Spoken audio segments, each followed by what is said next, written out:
Prezados alunos, dando continuidade aos nossos trabalhos, vamos para o nosso último vídeo de processo penal da data de hoje. Vamos lá, muita atenção, temas importantíssimos. Na aula passada começamos o inquérito, vimos que o inquérito pode ser iniciado, inclusive, né, turma, de ofício pelo delegado, ou a pedido da vítima, ou através de requisição do juiz, do Ministério Público, ou até mesmo do Ministro da Justiça, ou através da elaboração do auto de prisão em flagrante. Na aula de hoje é importante você observar que nós vamos tratar uma diferença muito comum na vida real e muito cobrada nas provas da Ordem dos Advogados do Brasil. Será que o termo circunstanciado, se você preferir, será que o termo circunstanciado de ocorrência, ou seja, os famosos TC ou TCO, existentes na Lei 9.099 de 95, são a mesma coisa que o inquérito policial? A resposta é não. Termo circunstanciado é o substituto do inquérito nos crimes de pequeno potencial ofensivo.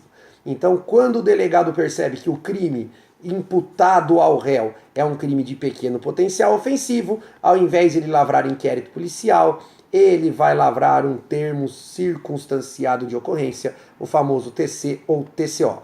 Tá, professor, mas o que é um crime de pequeno potencial ofensivo?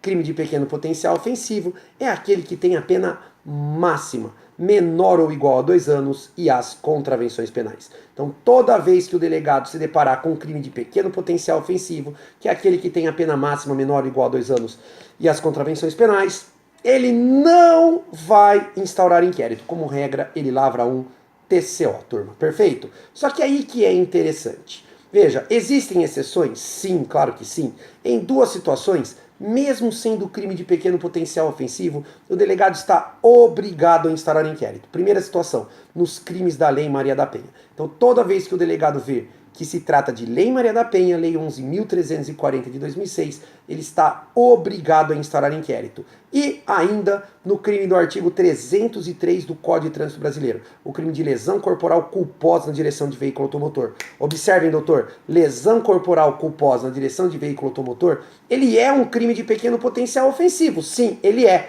Mas, segundo a própria Lei 9.503 de 97, ou seja, segundo o próprio Código de Trânsito Brasileiro, em 3 situações o delegado está obrigado a instaurar inquérito, quais sejam: quando o réu estiver dirigindo embriagado, quando o réu estiver dirigindo tirando racha, ou quando estiver trafegando a 50 km por hora acima do limite permitido na via. Então, nessas 3 situações, o delegado está obrigado a instaurar inquérito. Veja, você tem que entender ainda que toda vez que o delegado se deparar com um crime de pequeno potencial ofensivo e ele entender que há complexidade na apuração da prova, aí ele não tem obrigação, ele tem a faculdade de instaurar o inquérito. Então, veja, no caso da Maria da Penha e no caso da lesão culposa na direção de veículo automotor, quando o réu está embriagado, tirando racha ou trafegando 50 km por hora acima do limite permitido na via, ele é obrigado a instaurar inquérito. Mas toda vez fora dessas hipóteses da obrigação, que ele perceber que a apuração do crime de pequeno potencial ofensivo demanda uma dilação probatória complexa, aí ele tem a faculdade de instaurar inquérito, mesmo sendo crime de pequeno potencial ofensivo. Lembre, doutores, que os crimes de pequeno potencial ofensivo só vão admitir prisão em flagrante quando o réu não se comprometer a comparecer nos atos do processo. Então, quando ele chega na delegacia, o delegado avisa: você praticou um crime de pequeno potencial ofensivo. Se você falar para mim que você vai comparecer na frente do juiz, eu não vou lavrar flagrante. Eu lavro um termo circunstanciado e acabou. Você assina e vai embora. Se você falar para mim que você não vai, aí eu vou ser obrigado a fazer o quê? Lavrar o flagrante e arbitrar a fiança. Aí, veja só, senhores, se ele falar que vai comparecer na frente do juiz, TCO. Se ele falar que não vai, aí o delegado lavra o flagrante e o delegado arbitra a fiança, senhores. Perfeito? O delegado lavra o flagrante e arbitra a fiança. Perfeito, doutores? E para terminar, lembrem que no porte de drogas para consumo próprio, o artigo 28 da Lei de Drogas, da Lei 11.343 de 2006, tendo em vista que esse crime não tem pena de prisão prevista em hipótese alguma, mesmo que o preso fale que não vai comparecer na frente do juiz, o delegado jamais pode lavrar flagrante. Nesse caso, do porte de droga para consumo próprio, 28 da Lei de Drogas, o delegado está obrigado a lavrar um TCO, a pessoa assina e imediatamente é liberada, doutores. Perfeito? Deu para todo mundo compreender até aqui? Veja, turma, eu não vou abordar diligências, reprodução simulada dos fatos, porque isso é muito simples e na segunda fase você pode ter o quê? Acesso aos artigos aí relacionados ao inquérito. Então isso aqui não tem nenhum tipo de problema, muito raro cobrar, é por isso que eu não vou perder tempo com isso. O que eu quero trabalhar com vocês agora é a conclusão do inquérito. Como é que o inquérito policial termina? O inquérito termina com um relatório. Quem elabora esse relatório é o delegado de polícia. Nesse relatório, o delegado simplesmente vai contar para o juiz tudo aquilo que ele investigou. Ele não pode dar opiniões pessoais nesse relatório, porque a finalidade do inquérito não é ele se manifestar o que ele acha. Ele tem que dar para o titular da ação penal indícios de autoria e prova da materialidade delitiva. Por essa razão, quando o delegado relata o inquérito, esse inquérito vai para a mão do juiz. E o juiz faz uma triagem. Se o inquérito for de ação penal privada, ele determina que o inquérito permaneça em cartório, aguardando a manifestação da parte interessada. Qual é a manifestação da parte interessada? Se a gente vai estudar isso amanhã, é o oferecimento da queixa-crime. Observa, o juiz não vai ligar para a vítima avisando. É por isso que o delegado, quando percebe que o inquérito é de ação penal privada, ele já avisa para a vítima que é melhor ela contratar um advogado para acompanhar esse andamento do inquérito. Agora, se o juiz percebe que o inquérito apura um delito de ação penal pública, aí o juiz remete para o Ministério Público. Chega na mão do promotor. O promotor tem quantas alternativas? 3 alternativas. A primeira dela é oferecer a denúncia, que nós vamos estudar amanhã.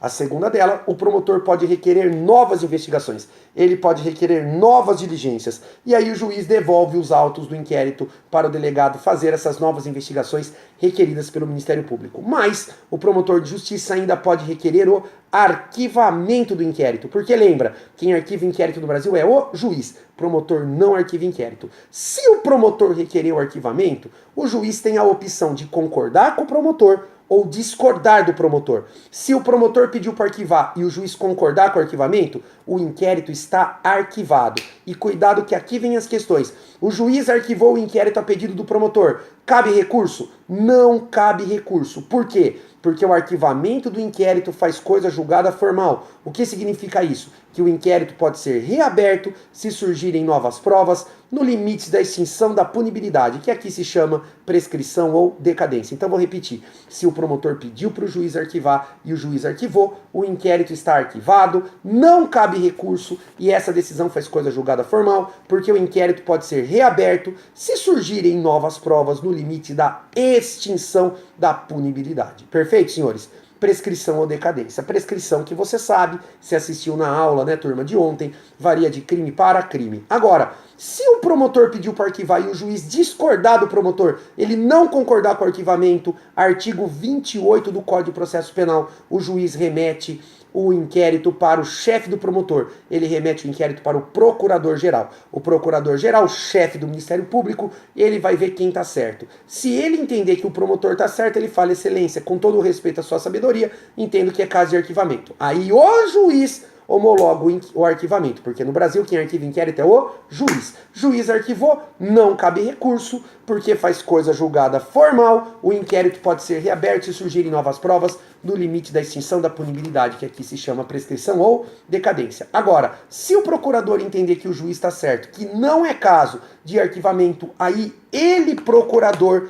oferece a denúncia ou ele nomeia outro promotor para oferecer a denúncia em nome dele. É o que nós chamamos na doutrina de longa-manos, tá bom? Porque é um promotor que vai agir em nome do procurador, turma. Tá bom? O inquérito tem prazo para ser concluído? Tem. Se é um inquérito da Justiça Estadual, réu preso 10 dias. Esse prazo é improrrogável. Ou conclui o inquérito em 10 dias, ou solta o réu, tá bom? Se o réu tá solto, 30 dias. Pode prorrogar? Pode. Por mais 30 dias, por mais 30 dias, por mais 30 dias, por quantos 30 dias forem necessários no limite da extinção da punibilidade, ou seja, da prescrição. Se o inquérito for da Justiça Federal, réu preso 15 dias, que pode ser prorrogado uma única vez por mais 15 dias. Solto, 30 dias, que pode ser prorrogado por mais 30, por mais 30, por mais 30, por mais quantos 30 forem necessários no limite da extinção da punibilidade. Se for um inquérito da Lei de Drogas, Lei 11.343 de 2006,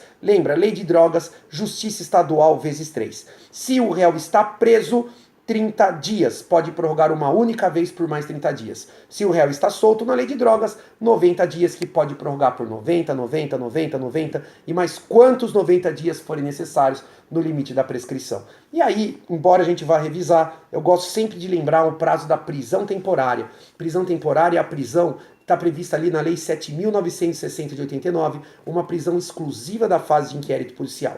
Lembre, doutores, que a prisão temporária, se o crime não é hediondo, 5 dias prorrogáveis uma única vez por mais 5 dias, havendo comprovada necessidade. Se o crime for hediondo, prisão temporária 30 dias, prorrogáveis uma única vez por mais 30 dias, se houver comprovada necessidade. Lembrando que crime hediondo são aqueles crimes que estão na Lei 7.960 de 89. Basta na segunda fase você olhar e o rol dos crimes hediondos taxativo estão todos ali no artigo 1º e 2º caput da Lei, né, 8.072 de 90, que traz o rol ali dos crimes hediondos, tá bom, turma? Então, a Lei 7.960 de 89, prisão temporária, falou de crime hediondo, abre na Lei 8.072 de 90. Tudo bem, doutores? É isso aí. Fiquem com Deus. Continue estudando. Amanhã nosso tema será ação penal. Vamos lá, rumo à aprovação e tchau.